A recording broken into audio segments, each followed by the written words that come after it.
Ayan, naging ganito na yung yung behavior niya.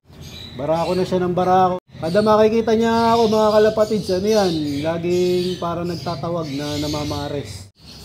Oh, panik-panawag siya doon, no?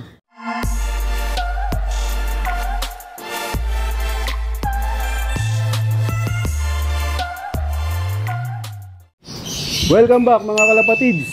Siyempre, bago tayo tumapak ng loop, tatapak muna tayo dito sa Campion Multicide Disinfectant. Tapos siyempre yung ating mga ginagamit na mga supplements, produkto ng Campion, mga natural na produkto, Nutrigano, Pure Oregano, Eurolibo, Respower at Nutriwin. Tapos siyempre yung ating patoka, kalapatids, breeder mix.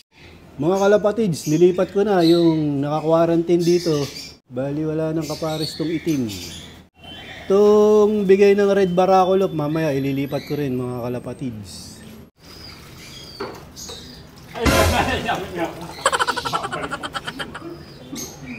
Bisitahin natin yung bagong lipat. Tingnan natin kung anong kalagayan niya dito mga kalapatids. Hanapin natin kung nasan siya.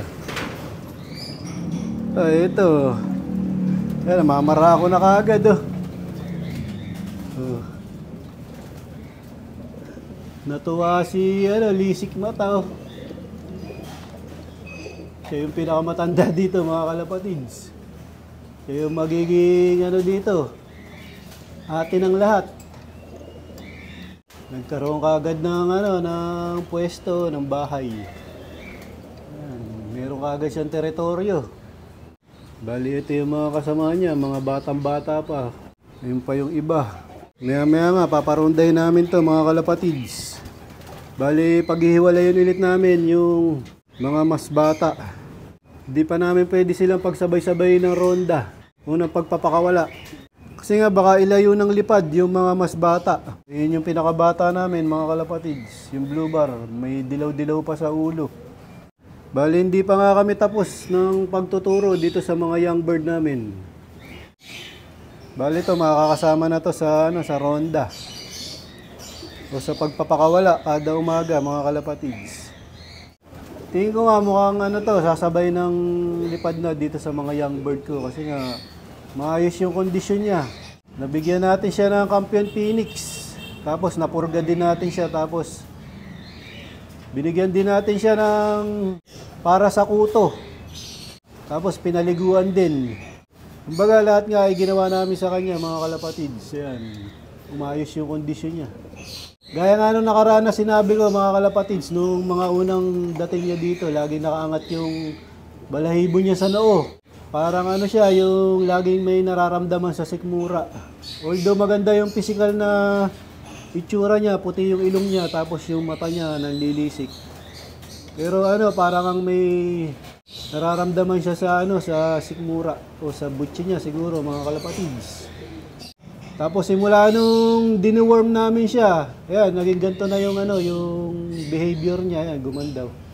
Barako na siya ng barako, tapos kada makikita niya ako mga kalapatids, yan, laging para nagtatawag na namamares. Tapos pagka oras ng kain, laging nagwawala sa doon sa cage niya. So yan yung update dito sa aming bumalik na galing sa training nung nakarang south.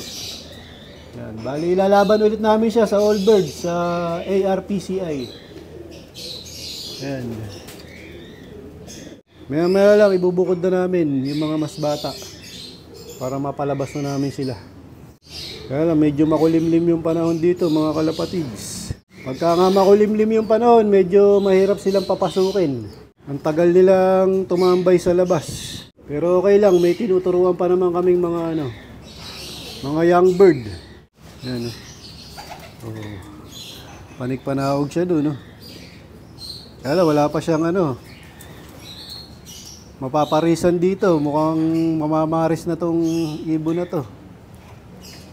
Wala pang kak na mahilab-hilab na bumarako dito.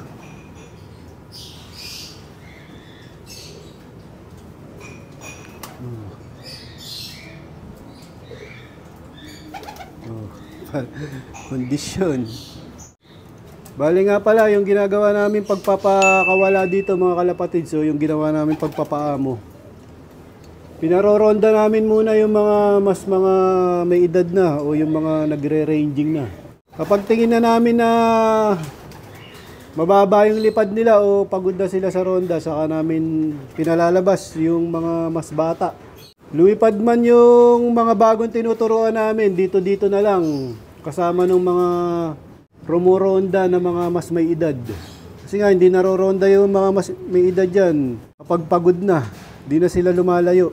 Kaya doon namin pinapakawalan yung mga mas bata namin na mga ibon.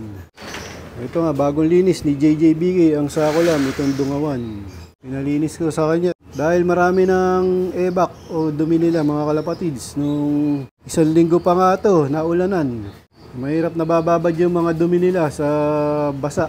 Kasi nagiging ammonia, dyan nag-uumpisa yung sipon. Tapos dito nga mga kalapatids, 2 pares na lang ang natira dito sa colony. Yan, sila major pain na lang. Yan, bali inintay na lang din namin itong lumaki. Ito na yung last na inakay namin. Tsaka yung nasa taas. Yung anak ni major pain, mas bata yan. Bali pahabol na lang yun mga kalapatids, yung anak ni Major Pain. Dahil nga na-disgrasya yung isang young bird namin na naka-BBC. Sakto, may pisa si Major Pain. Doon namin ikinabit. Ayun, pinapakain muna namin tong ibon ng red baraculop bago namin ilipat sa stocklop o sa mga stock hen. Kasi maninibago to mga kalapatids, hindi siya makakain doon pagka nilipat namin. Kaya pinakain muna namin bago ilagay doon. Ayun, lakas niya nang kumain. Saka maganda na yung niyan, kondisyon, kaya pwede na namin siya ilipat. Yun, papakuala na namin mga kalapatids. Binuksan na ni JJBK yung daanan nila palabas. Ayan o. Ayan. Ayan, liparan agad. Ayan, liparan na mga kalapatids. Rondahan agad.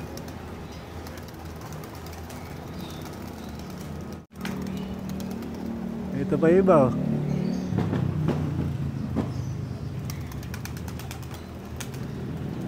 Yun. 2 grupo. Lumabas na yung yung bumalik. Oh, yun, kasama na yung mga kalapatids. Yung bumalik galing sa last training ng South. Ayan, rumonda na. Ha? Ayan, kasama na siya rumoronda dyan mga kalapatids. Wala. Ito. Taas.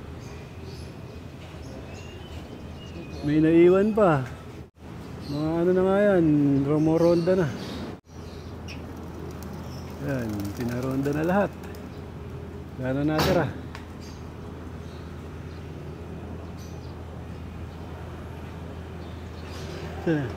Ayun na. Medyo maayos yung panahon dito. Lumabas ng konti yung araw. Maya-maya nga namin papalabasin itong mga mas bata. So, dito ko natatapusin ang video ko para sa araw na to. Please like, share, comment, subscribe. Keep safe. God bless. Ingat mga kalapatids.